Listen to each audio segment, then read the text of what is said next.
새벽기도 오신 성도님도 환영하고 축복합니다. 오늘 아침에 우리 찬송가 325장 우리 함께 찬양하면서 나아가겠습니다. 찬송가 325장입니다.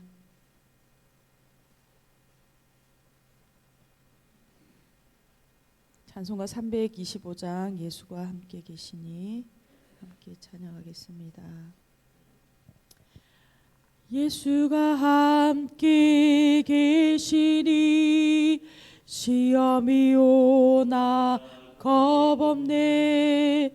기쁨의 근원 되시니 예수를 위해 삽시다. 날마다 주를 섬기며 언제나 주를 기리고 그 사랑 안에 살면서 딴 길로 가지 맙시다. 이 세상 사는 동안에 주 이름 전파하면서 무한한 복나 주시니 예수를 위해 삽시다. 날마다 주를 섬기며 언제나 주를 기리고 그 사랑 안에 살면서 딴 길로 가지 맙시다.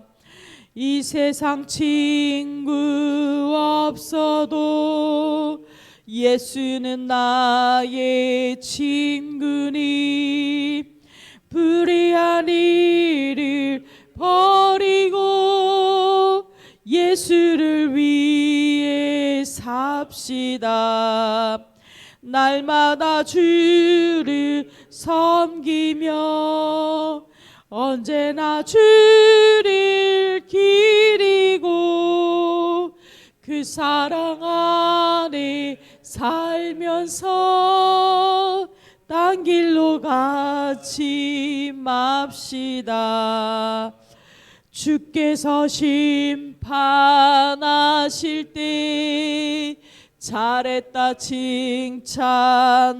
칭찬하리니 이러한 상급 받도록 예수를 위해 삽시다. 아멘. 날마다 주를 섬기며 언제나 주를 기리고 그 사랑 안에 살면서 딴 길로 가지. 4절 한 번 더 하겠습니다. 주께서 심판하실 때 잘했다 칭찬하리니 이러한 상급 받도록 예수를 위해 삽시다. 날마다 주를 섬기며 언제나 주를 기리고 그 사랑 안에 살면서 딴 길로 가지 맙시다. 예, 아멘. 오늘 우리 함께 기도하며 나가기 소망합니다. 하나님 오늘도 우리 가운데 말씀하시고 또 우리의 삶의 길과 하나님 우리의 걸음을 인도하시는 그 주님의 사랑과 하나님 그 은혜를 하나님 경험하는 시간 되게 하여 주십시오. 함께 기도하며 나가겠습니다. 주님 감사합니다. 하나님 오늘도 특별 새벽 예배로 하나님 우리가 함께 주님 앞에 나오게 하시니나요 감사합니다. 하나님 오늘 우리의 삶의 주인 되시며 우리의 인생을 쓰시는 하나님 오늘 하나님 예수와 함께 동행하는 하나님 이 시간 허락하여 주십시오. 하나님 앞에 기도할 마음을 우리에게 허락하여 주시고 하나님의 은혜를 구할 가난한 마음들을 우리에게 주신 것을 인하여 감사합니다. 살아계신 하나님 아버지, 이 새벽에 나온 하나님, 이 하나님이여 2026년의 첫 시간을 드리고 있는 사랑하는 우리 성도들의 삶들 가운데 하나님의 은혜를 간절히 간구하는 하나님의 가난한 마음 우리에게 허락하여 주시기를 소망합니다. 은혜 없이는 주님 우리가 살아갈 수 없는데 그 은혜를 구하는, 하나님으로부터 은혜를 구하는 가난한 마음이 우리에게 있게 해주십시오. 몸이 나오는 일 너무 귀한 일이지만 하나님 이 시간에 몸을 나오는 일을 뛰어넘어 하나님 정말 하나님을 간절히 구하고 하나님을 만나는 역사가 이 새벽에 일어나게 해주십시오. 피곤한 몸을 이끌고 이 자리에 나온 우리 성도들이 그냥 돌아가지 않게 해주시고 살아계신 하나님 이 새벽에 만나는 놀라운 역사가 일어나게 해주시고 우리의 간구를 들으시는 하나님이 기도의 응답을 하나님이 경험하는 하나님 그런 시간이 꼭 일어날 수 있도록 주님 하나님이 우리의 마음을 하나님 온전히 주님께 드립니다. 온전히 주님 앞에 드립니다. 온전히 주님께 드립니다. 나를 간절히 찾는 자가 나를 만날 것이라고 하셨사오니 오늘 시간 우리의 마음을 주께 드립니다. 주님을 만나고 싶습니다. 이 새벽에 나와 주님을 꼭 만나고 싶고 우리의 기도를 들으시는 하나님을 경험하기를 원합니다. 주님 우리에게 찾아오셔서 우리를 만나 주시옵소서. 이 새벽에 우리를 만나 주시는 하나님을 경험하는 시간을 되게 해주십시오. 사랑하는 예수님의 이름으로 감사하며 기도합니다. 아멘. 우리 하나님의 말씀 요한일서 5장 1절부터 12절까지입니다. 요한일서 5장 1절부터 12절까지입니다.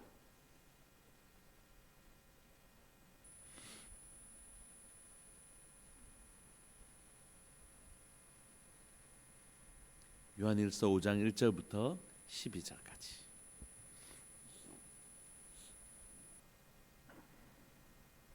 한 목소리를 합독하실까요? 1절부터 12절까지입니다. 시작. 예수님께서 그리스도이심을 믿는 자마다 하나님께로부터 난 자니 또한 낳으신 이를 사랑하는 자마다 그에게서 난 자를 사랑하느니라. 우리가 하나님을 사랑하고 그의 계명들을 지킬 때에 이로써 우리가 하나님의 자녀를 사랑하는 줄을 아느니라. 하나님을 사랑하는 것은 이것이니 우리가 그의 계명들을 지키는 것이라. 그의 계명들은 무거운 것이 아니로다. 무릇 하나님께로부터 난 자마다 세상을 이기느니라. 세상을 이기는 승리는 이것이니 우리의 믿음이니라. 예수님께서 하나님의 아들이심을 믿는 자가 아니면 세상을 이기는 자가 누구냐? 이는 물과 피로 임하신 이시니 곧 예수 그리스도시라. 물로만 아니요 물과 피로 임하셨고 증언하는 이는 성령이시니 성령은 진리니라.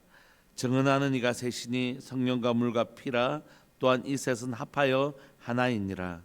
만일 우리가 사람들의 증언을 받을진대 하나님의 증거는 더욱 크도다. 하나님의 증거는 이것이니 그의 아들에 대하여 증언하시는 것이니라. 하나님의 아들을 믿는 자는 자기 안에 증거가 있고 하나님을 믿지 아니하는 자는 하나님을 거짓말하는 자로 만드나니 이는 하나님께서 그 아들에 대하여 증언하신 증거를 믿지 아니하였음이라. 또 증거는 이것이니 하나님이 우리에게 영생을 주신 것과 이 생명이 그의 아들 안에 있는 그것이니라. 아들이 있는 자에게는 생명이 있고 하나님의 아들이 없는 자에게는 생명이 없느니라. 아멘. 저희는 이제 오늘 내일 특별 새벽 기도회 기간에 요한 1서를 계속해서 살펴보고 있는데 사도 요한은 우리가 사도 요한의 요한 1서나 2서나 3서를 살펴볼 때는 사실 그 기록하고 있는 내용이 또 요한복음을 동일하게 기록했기 때문에 그 안에도 담겨져 있는 것을 우리가 알 수 있습니다. 1절에 보시면 예수님께서 그리스도이심을 믿는 자마다 하나님께로부터 난 자다 이렇게 얘기할 때 사실 이 구절은 또한 요한복음에도 있죠. 우리가 잘 아는 것처럼 영접하는 자 곧 그 이름을 믿는 자들에게는 하나님의 자녀가 되는 권세를 주셨으니 이는 혈통으로나 육정으로나 사람의 뜻으로 나지 아니하고 어디로부터 난 자요? 하나님께로부터 난 자다 이렇게 이미 얘기하죠. 영접하는 자 믿는 자는 하나님으로부터 난 자라는 것이 그건 혈통으로 하나님의 백성은 혈통으로 난 자가 아니라 그의 근본적인 출생은 물론 어머니를 통하여 아버지와 어머니를 통하여 우리가 육신의 출생을 하지만 그의 존재의 출생은 사실 누구로부터 오는 것이라고 얘기하냐면 하나님께 속한 자, 하나님으로부터 난 자, 하나님의 자녀다 이렇게 얘기하는 것이죠. 그러므로 우리의 정체성은 뭐냐면 예수님을 우리가 다 믿지 않습니까? 우리의 정체성은 뭐냐면 땅에 속한 자가 아니라 하나님께 속한 자고 하늘에서 난 자이고 또한 하나님께 땅에 속한, 이 땅에 속한 자가 아니라 근본적으로 하나님께 속한 자라는 것입니다. 하나님 뭐라고 말씀하시냐면 넌 내 자녀이고 내 백성이고 나에게 속한 자이고 너희의 출생은 사실 하늘에 속한 출생이다, 이렇게 얘기하시는 것입니다. 그러므로 우리가 이 땅을 살아가지만 나는 하나님께 속한 사람이구나. 예를 들면 미국에 이민 가서 살 수 있지만 나는 한국 사람이야, 자신의 뿌리를 잊지 않으려고 하는 것처럼 저 조선족들은 옮겨간 지가 얼마나 오래됐습니까? 그럼에도 언어를 잊지 않고 있는 건 우리는 한국 사람이야 라는 정체성을 붙들고 사는 것처럼 이 땅을 살지만 우리는 누구에게 속한 사람이라고요? 하나님께 속한 사람, 하나님의 자녀, 하늘에 속한 백성이라는 정체성을 가지고 사는 거죠. 그렇게 사는 사람들은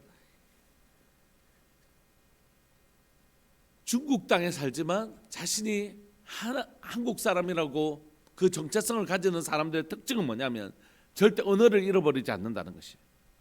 한국말을 절대 잃어버리지 않아야지, 또 한국 문화를 잃어버리지 않아야지라는 걸 막 붙들고 살잖아요. 하늘에 속한 사람인 것을 이 땅에 살지만 나는 하나님께 속한 사람이야 라고 붙드는 사람들에게는 특징이 있대요. 그 특징은 뭐냐면 저 사람 한국말 하네 라는 것처럼 이 땅에 저 사람은 딱 보니까 이런 특징이 있네, 저 사람은 하늘에 속한 사람이구나 라는 특징이 있대요. 그게 뭐냐면 사랑이라고 합니다. 사랑. 예수님께서 그리스도이심을 믿는 자마다 하나님께로부터 난 자인데 또한 낳으신 이를 사랑하는 자마다, 낳으신 이는 누구십니까? 하나님이시죠. 하나님을 사랑하는 자마다 그에게서 난 자를 사랑합니다. 그에게서 난 자라는 건 여기서 우리 성도들을 말하는 거죠. 하나님의 백성들. 그러므로 예수님을 믿음으로 말미암아 하나님의 자녀가 된 사람들의 특징은 하나님을 사랑하고 이와 같이 내 이웃을 내 몸과 같이 사랑하는 사람들이라는 것입니다. 예수님을 믿는 사람들에게 일어나는 아주 중요한 특징은 나를 창조하시고 내가 하나님을 버리고 멀리 죄와 허물로 죽었던 나를 예수님을 보내셔서 다시 나를 건져주신, 구원해주신 그 하나님을, 예수님을 믿는 사람들은 그 사랑을 베풀어 주신 하나님을 사랑하게 돼 있더라는 것이.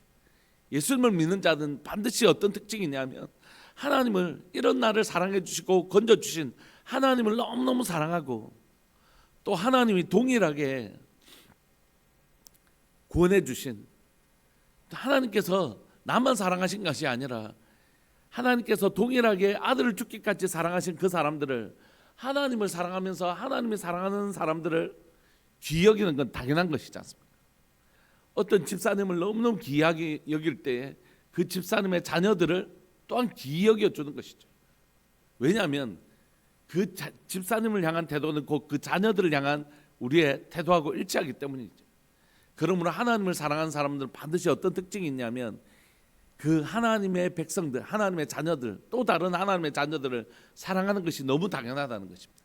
그래서 예수님을 믿음으로 말미암아 하나님의 자녀가 된 사람들은 그 사람들의 삶의 특징을 보면 그걸 알 수 있다는 것이, 하나님을 너무 사랑하고 또 하나님의 또 다른 자녀들인 하나님의 내 형제들, 이웃들을 사랑하는 모습이 그에게 나타나더라는 것이. 그 특징을 보면 저 사람은 예수님 믿어서 하나님의 자녀가 된 모양이다, 하나님 사랑하고 이웃을 사랑하네, 이 사랑을 통하여 저 사람이 하나님을 믿는 사람, 예수님을 믿는 사람인 줄 알 수 있다는 것입니다. 2절은 우리에게 좀 더 그것을 분명히 가르쳐 주는데요, 우리가 하나님을 사랑하고 우리가 하나님의 자녀들을 사랑하는 줄 아느니라 사랑 사이에 무엇을 딱 넣었냐면 계명을 넣었어요. 하나님을 사랑하는 사람들, 하나님을 믿는 사람들에게는 하나님을 사랑하는 일이 있는데 그 사람들은 하나님의 계명을 지키더라는 것이. 여러분, 하나님을 사랑하는 사람들이 그의 계명을 지키는 건 너무너무 당연하죠. 요한복음에 기록하기를 나의 계명을 가지고 지키는 자라야 나를 사랑하는 자니. 그러니까 계명을 지켜야지 하나님을 사랑하는 것이다라는 뜻이 아니라 하나님을 사랑하는 사람들은 어떻게 하겠어요? 그 사랑하는 사람이 좋아하는 걸 해주고 싶죠. 그 사랑하는 사람이 행복해하고 그 사랑하는 이가 기뻐하는 일을 해주고 싶은 당연한 마음이 생기잖아요. 그러니까 하나님을 사랑하는 사람은 반드시 하나님의 계명을 지키더라는 것이. 그러면서 하나님의 계명을 지킬 때 이로써 우리가 하나님의 자녀를 또한 사랑하는 줄 아느니라. 하나님을 사랑하는 사람은 하나님의 계명을 지키는데 그 계명은 곧 무엇과 연결되어 있냐면 이웃을 사랑하는 것과 연결되어 있다고 기록하고 있어요. 3절 한번 보실래요? 하나님을 사랑하는 것은 이것이니 우리가 그의 계명들을 지키는 것이라. 그러니까 계명을 지키는 건 하나님을 사랑하는 것이고 계명을 지키는 것은 이로써 우리가 하나님의 자녀를 사랑하는 줄 아는 것이래요. 그러므로 계명을 지키는 그 계명 안에는, 하나님이 우리에게 주시는 계명 안에는, 그 계명은 뭐냐면 하나님을 사랑하는 것과 내 이웃을 내 몸과 같이 사랑하는 것, 그게 하나님의 계명이고, 또 다른 계명이라고 할지라도 그 계명 안에는 반드시 뭐가 들어있냐면 하나님 사랑과 이웃 사랑이 다 숨어져 있다는 것입니다. 여러분, 이건 신약에서 계명이라는 단어가 나올 때 그건 다 사랑의 계명이거든요. 그런데 구약으로 가도 마찬가지입니다. 간단하게 우리가 10계명을 살펴보면 하나님만 섬기라는 1계명부터 4계명은 하나님 사랑에 관한 것이, 그죠? 하나님만 사랑해라, 나는 너만 사랑할 테니 너는 나만 사랑해라 하는 사랑의 계명이거든요. 5계명부터 10계명도 뭐 하지 마라 뭐 하지 마라 하지만 그거 사실 무슨 계명입니까? 이웃에게 우리 나쁘게 하지 말자, 이웃을 상하게 하지 말자, 이웃을 사랑하자는 내용이거든요. 그 10계명뿐만이 아니라 우리가 구약에 있는 출애굽기나 레위기나 있는 계명들을 읽어보면 결국 무엇에 관한 것입니까? 하나님을 다른 우상 섬기지 말고 하나님만 사랑하자는 내용이고, 이웃들에게 혹시 네가 실수로 이웃의 소를 죽였으면 갚아주라 하는 이웃 사랑에 관한 내용들이거든요. 그러니까 하나님의 계명 안에는 다 무엇이 있냐면 그 계명을 지키다 보면 그 계명 안에는 진짜 하나님을 사랑하는 것이 숨겨져 있고 이웃을 사랑하는 것이 다 가득 차 있다는 거죠. 여러분, 우리 남편들 식사하시고 식사한 다음에 설거지는 우리가 꼭 좀 합시다, 이렇게 우리가 얘기를 했을 때 설거지 하자라는 계명처럼 보일 수 있지만 그 계명 안에는 뭐가 들어있을까요? 우리 아내들 좀 사랑해 줍시다라는 사랑의 계명이 숨겨져 있는 것처럼 성경에 있는 계명 안에는 다 뭐가 숨겨져 있냐면 하나님을 사랑하고 이웃을 사랑하는 내용들이 다 숨겨져 있다는 것이에요. 그러므로 예수 그리스도를 믿고 하나님의 자녀가 된 사람들의 그 삶을 딱 쳐다보면 저 사람 말하지 않아도 저 사람 예수님 믿는 사람인갑다, 저 사람 하나님 사랑하는 사람인갑다. 그거 어떻게 알 수 있냐면 하나님 사랑과 이웃 사랑이 예수님을 믿는 사람들에게는 반드시 드러나게 돼 있다, 이렇게 얘기하는 것입니다. 3절에 보시면 하나님을 사랑하는 것은 이것이니 우리가 그의 계명들을 지키는 것이라고 말씀하시고 그의 계명은 무거운 것이 아니래요. 주님이 우리에게 힘들게 하려고 그 계명을 주신 게 아니랍니다. 제가 조금 전에 예를 들은 것처럼 아내가 맛있는 음식을 해줬으면 우리 그거 설거지는 우리가 합시다. 목사님 괜히 그런 설교해가지고 내만 피곤하게 생겼네, 힘들어, 목사님 때문에 내만 계속 힘들어, 나는 오늘 하루 종일 직장생활 하고 왔는데 설거지까지 하게 생겼네, 이런 게 아니잖아요. 그 안에는 만약에 뭐가 없으면요, 사랑이 없으면 그 계명은 무거운 것이 되는 것입니다. 사랑 없으면 여러분 잘 아시잖아요. 그게 보통 힘든 일이 아닙니다. 그런데 사랑이 들어오면요, 자기 오늘 집에 있으면서 힘들었지 하면서 요 그릇도 얼마 안 되네, 내가 빨리 해줄게. 사랑이 들어오면 계명은 뭐가 되냐면 가벼운 것이 되는 것입니다. 여러분, 똑같은 일을 할 때라도 내 마음에 감동이 없는 일을 하는 것과 내 마음에서 막 우러나오는 일을 할 때 완전히 다르잖아요. 그것을 억지로 하는 일과 진짜 내 마음에 상대방을 사랑해서 하는 건 완전히 다른 일이잖아요. 주님 우리에게 말씀하시죠. 사랑이가 동기가 되면 하나님 우리에게 말씀하신 그 수많은 계명들이 너무너무 사실 기쁜 마음으로 할 수 있는 힘을 우리에게 주시는 것이죠. 이게 바로 예수 그리스도를 믿는 자들에게 나타나는 특징이다, 이렇게 얘기합니다. 두 번째 특징은 뭐냐면 믿음인데요. 그 사람을 삶을 잘 쳐다보면, 예수님을 믿는 사람들의 삶을 바라보면 첫 번째는 그 사랑이 녹아져 있고 두 번째로 믿음으로 살아가는 모습들이 반드시 드러난다, 이렇게 얘기해요. 4절 보시면 무릇 하나님께로부터 난 자마다 뭘 이긴다고요? 세상을 이기는데, 세상을 이기긴 이기는데 무력으로 이기는 게 아니라 뭐로 이기냐면 믿음으로 이긴다, 이렇게 얘기해요. 왜냐하면 예수님께서 하나님의 아들을 믿는 자가 아니면 세상을 이기는 자가 누구냐? 세상을 이기는 자는 오직 한 종류의 사람밖에 없는데, 그건 예수님을 믿는 자들, 이런 사람이 세상을 이긴대요. 그러니까 예수님을 믿는 사람들의 삶을 찾아보면 저 사람은 믿음으로 살아가는 사람, 이걸 금방 알 수 있습니다. 여러분, 믿음으로 세상을 이긴다는 내용은 사실 어디에 나와 있냐면 요한계시록에 나오죠. 요한계시록에 보면 7교회가 나오지 않습니까? 7교회가 등장하는데 그때마다 요한은 뭐라고 얘기하고 있죠? 승리하는 자에게는 하나님의 이런 약속이 주어진다, 이렇게 얘기했잖아요. 내가 승리하는 자에게는 생명나무의 열매를 먹게 할 것이다, 이런 수많은 약속들을 하고 있잖아요. 그러니까 믿음으로 이긴다는 건 뭡니까? 찬양의 가사처럼 믿음이 이기네, 믿음이 이기네. 예수를 믿음이 온 세상이 이기네. 세상과 어떻게 믿음으로 싸워서 이긴다는 뜻입니까? 그건 세상에 휩쓸려 가지 않다는 것이. 세상이 다 이런 방식으로 살아갈 때 믿음이 있는 사람은, 믿음의 반석 위에 세워진 사람은 거기에 떠내려가지 않는다는 것입니다. 여러분, 사도 요한이 살아있던 시대에는 특별히 길드라는 제도가 있었습니다. 그건 뭐냐면 상인 조합인데요, 조합에 가입하게 돼 있어요. 근데 그 가입한 사람들은 반드시 제일 먼저 어떻게 가냐면 제우스 신전에 가서 제사를 드려야 됩니다. 그 제사는 단순히 우상에게 제사를 드린 것뿐만이 아니라 또 아주 간음하는 행위도 그곳에 성전 창녀들과 간음하는 행위들도 있었단 말이에요.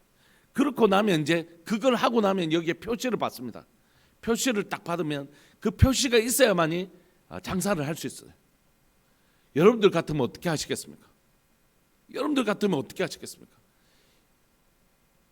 장사를 하려고 하니 우상을 섬겨야 되고, 우상을 안 섬기려 하면 생계가 위협을 받고, 이런 때에 그리스도인들이 살아냈거든요. 어떻게 하시겠냐고요. 쉬운 문제가 아니라고요. 그러니까 합리화시키는 걸 얘기하는 거죠. 뭐죠? 영지주의. 우리의 몸은 절대 더럽혀지지 않는 것이다. 왜냐하면 원래 더러운 것이니까. 이렇게 한다고 해서 우리의 영은 절대 더럽혀지지 않고 영은 깨끗해진다. 그러니까 그게 아무것도 아니다. 우리는 계속 그렇게 얘기해요. 도장 찍는 거 그거 아무것도 아니다. 그거. 아니요. 아무것도 아닌 게 아닙니다, 여러분. 그 삶 속에서 그런 세상 가운데 살면서 어떻게 이겨요? 1단계 오른쪽으로 가세요. 내비게이션처럼 이렇게 가르쳐 주면 좋겠는데 성경은 아주 단순하게 얘기합니다. 의인은 오직 믿음으로 말미암아 살리라. 하나님을 신뢰하며 그 믿음의 길을 걸어가다 보면 하나님은 반드시 그 사람을 어떻게 한다고요? 책임져 주신다. 저 사람은 세상의 풍조대로 살지 않고 하나님을 믿는 믿음대로 살아내더라는 것이에요. 그렇게 살 때 하나님 때로는 까마귀를 보내셔서 먹이셨던 엘리야처럼 하나님 그를 공급하시기도 하시고 하나님의 방법으로 그 사람을 살아내게 하시는 은혜가 있더라는 것이. 그렇게 살아내게 하시는 하나님의 특별한 은혜가 있더라는 것이. 그래서 예수 그리스도를 정말 믿음으로 살아내는 사람들은 어쩔 수 없지, 다 한다던데 어떻게 이렇게 할 수밖에 없는 것이지 않고, 세상을 따라가지 않고 세상의 방식대로 살지 않고 하나님의 말씀대로 철저하게 순종하며 살아갈 때에 하나님을 믿고 순종하는 삶을 살 때에 그를 책임져 주시는 삶을 경험하는 인생을 살아가게 되더라는 것이죠. 여러분들도 여러분들의 신앙생활 가운데 그런 경험들이 있으시잖아요. 쌀이 딱 떨어졌는데 정말 아무 방법이 없는데 하나님께서 진짜 까마귀 같은 사람들을 보내셔서 그 다음날 가보니 목사님 우리 집에서 쌀이 남아서 이렇게 갖고 왔습니다. 이런 경험들을 하는 이유는 뭐냐면, 벼랑 끝에 서는 용기가 필요한 이유는 뭐냐면, 벼랑 끝에서 떨어질 때 비로소 날개짓을 배우기 때문입니다. 대학 시절에 예수전도단에서 나왔던 벼랑 끝에 서는 용기라는 책을 최근 들어서 다시 그 책이 기억이 나는 거예요. 그때 참 재정적인 어려움들이 제 개인적으로도 있었고, 우리가 단기 선교 갈 때 보면 뭐 재정이 있어서 가는 게 아니니까 하나님 정말로 가게 하셨다는 확신이 들면 그때부터 기도하면서 하나님 어떻게 채우시나 정말 내 몸을 벼랑 끝에 밀듯이 그런 그 책을 읽으면서 하나님 나는 이미 벼랑 끝에서 떨어졌습니다. 하나님 나를 바람을 불고 날게 하시지 않으면 나는 이대로 떨어질 수밖에 없는 사람입니다 하면서 그 가운데 밀어내었던 그 청년의 때 생각이 다시 나는 거예요. 믿음의 사람은 그렇게 하나님의 손에 자신을 던지는 것입니다. 회사 다닐 때 공동체 훈련이라는 걸 하게 되잖아요. 그러면 이런 거 했던 거 저 회사 다닐 때는 이렇게 그 집체 교육을 하시는 분이 이렇게 뒤로 똑바로 누우라고 그래요. 그럼 뒤에 있는 사람이 받쳐준대요. 그래서 일자로 혹시 똑바로 누우라 하는데 뒤에 사람들이 여러 명이서 받치고 있거든요. 한 10명이서 이렇게 받치고 있어요. 그런데 이렇게 똑바로 안 누워지고 자꾸 허리가 꺾이는 거예요. 이렇게 하면서 꺾이는 거예요.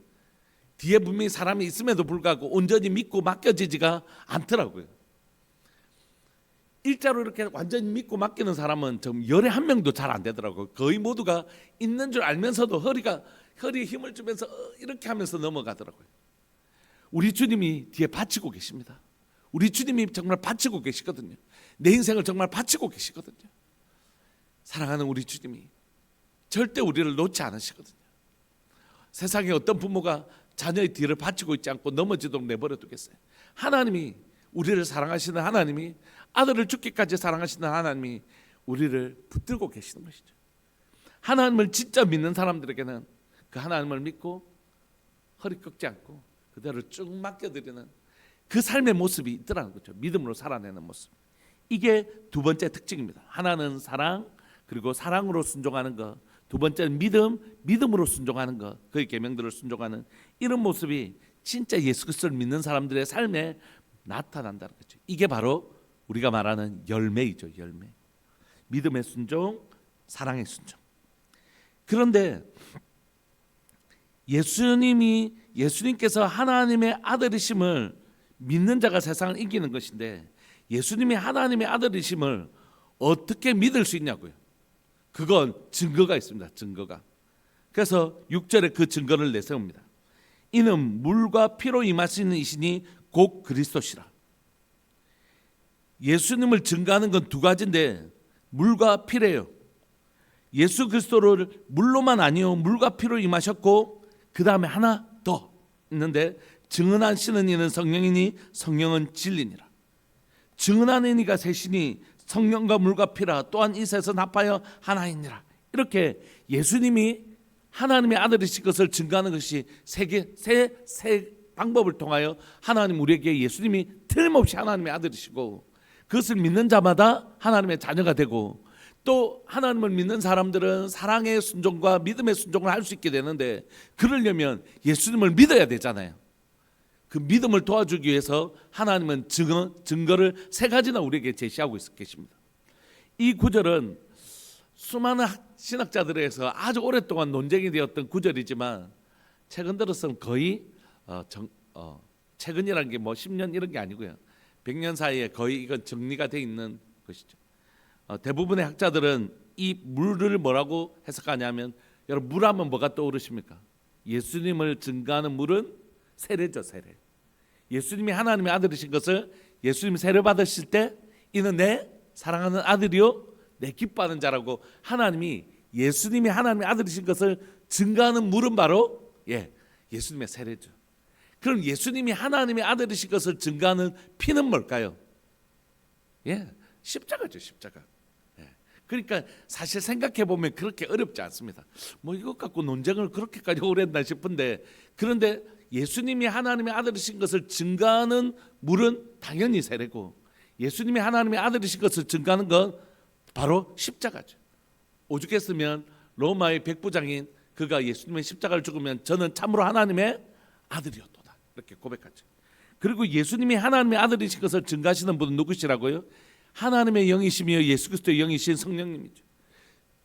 이 역사적 사실 예수님이 세례를 받으실 때 또 십자가라는 역사적 사실 그리고 우리 안에 계신 성령님께서 예수님의 하나님의 아들이신 것을 우리에게 확실히 증거해 주시는 것이에요. 그러니까 이 역사적 사실과 내 안에 내주하신 성령님을 통하여 이 믿음 안에 거하라 이렇게 얘기하고 있는 것입니다. 그런데 9절에 만일 우리가 사람의 증언도 받잖아요. 사람의 말을 믿고 진짜 그렇냐고 제가 교통사고 나는 거 봤습니다 하면서 그 사람을 증언을 취하는데 하나님의 증거는 더욱 크지 않겠습니까? 하나님의 증거는 뭐냐면 그의 아들에 대하여 증언하시는 것이죠. 이 세 가지를 통하여 내가 증언하면 예수 내 아들 맞다. 이걸 어떻게 증거하셨다고요?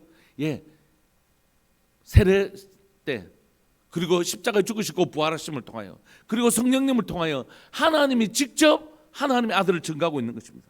그러니까 이거 의심하지 않으셔도 된다는 거예요. 사람의 말 믿고도 우리가 이 사람이 증인이 여럿 나오면 당신이 교통사고 내고 도망간 사람 맞네요. 이렇게 그 증언을 채택하는데 하물며 하나님이 이 일에 대하여 직접 증언하신 것이라는 것이. 10절 하나님의 아들을 믿는 자는 자기 안에 증거가 있고 하나님을 믿지 아니하는 자는 하나님을 거짓말하는 자로 만드나니 이는 하나님께서 그의 아들에 대하여 증언하신 증거를 믿지 아니하였습니다. 그러니까 하나님의 증거가 여기 있는데 하나님을 믿지 않는 자들은 그 안에 예수 그리스도가 없고 그들은 하나님을 믿는 사람이 아니라는 것이.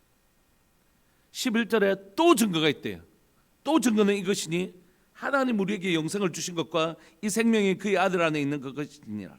아들이 있는 자에게는 생명이 있고 하나님의 아들이 없는 자에게는 생명이 없느니라. 또 증거가 이것인데 이게 무슨 증거지 싶죠. 그런데 우리가 요한복음 안에 뭐라고 기록되어 있냐면 영생은 곧 유일하신 하나님과 그의 보내신 자 독생자 예수 그리스도를 아는 것이니라 이렇게 얘기되어 있잖아요.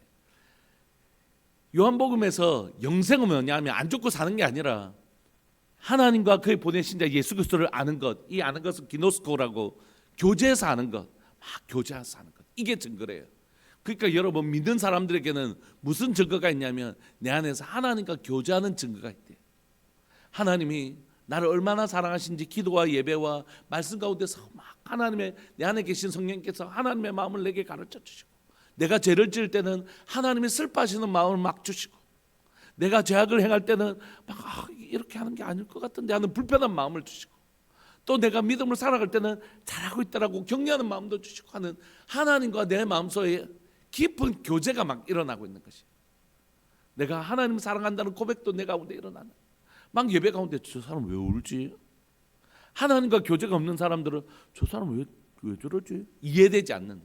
다윗은 막 춤추며 예배하는데 미가를 저 왕이 저게 뭐냐고. 그렇게 하는 차이는 뭡니까? 다윗에게는 하나님의 감동이 있었고 미갈에게는 그게 없었던 것이. 마찬가지로 우리가 하나님의 백성 예수님이 우리 안에 계시다는 것, 예수님을 믿는 증거는 뭐냐면 우리 안에 그런 교제가 지금도 일어나고 있다는 것입니다. 말씀을 마무리하고 싶습니다. 사랑하는 여러분, 오늘을 살아가시고 2026년을 살아가는 동안 여러분 안에 예수 그리스도를 믿는 이 확실한 증거가 충만해지기를 소망합니다. 사랑이 가득하고 믿음이 가득하고 그 사랑과 믿음이 마음속에만 있는 게 아니라 하나님의 말씀을 지키는 것으로 그 계명을 지키는 것으로 증명되어지는 사랑, 하나님의 계명을 지키는 것으로 증명되어지는 믿음, 우리에게 역사 가운데서 예수님의 세례와 십자가의 죽으심과 내 안에 계신 성령님으로 말미암아 예수님이 하나님이신 것을 절대로 흔들리지 아니하는 확실한 믿음 가지고 오늘도 그분과 교제하며 살아가는 인생, 이게 바로 예수 그리스도를 믿는 사람들에게 나타나는 거룩한 특징이라는 것이. 우리의 삶들 가운데 이 예수님을 믿는 이 표징, 이 특징이 가득한 교회, 가득한 성도, 가득한 2026년 되시기를 간절히 바라고 소망합니다. 우리 시간 이 말씀 붙드시고 통성으로 한번 기도하실까요? 내 삶에 예수 그리스도를 믿는 증거가 충만한, 누가 봐도 저 사람 예수님 믿는 사람이구나 하는 증거가 충만한 사람, 그런 사람 되게 하여 주옵소서. 우리 사랑 주님의 이름을 크게 부르시면서 함께 소망하면서 기도하면서 나갑시다. 기도하시겠습니다. 주여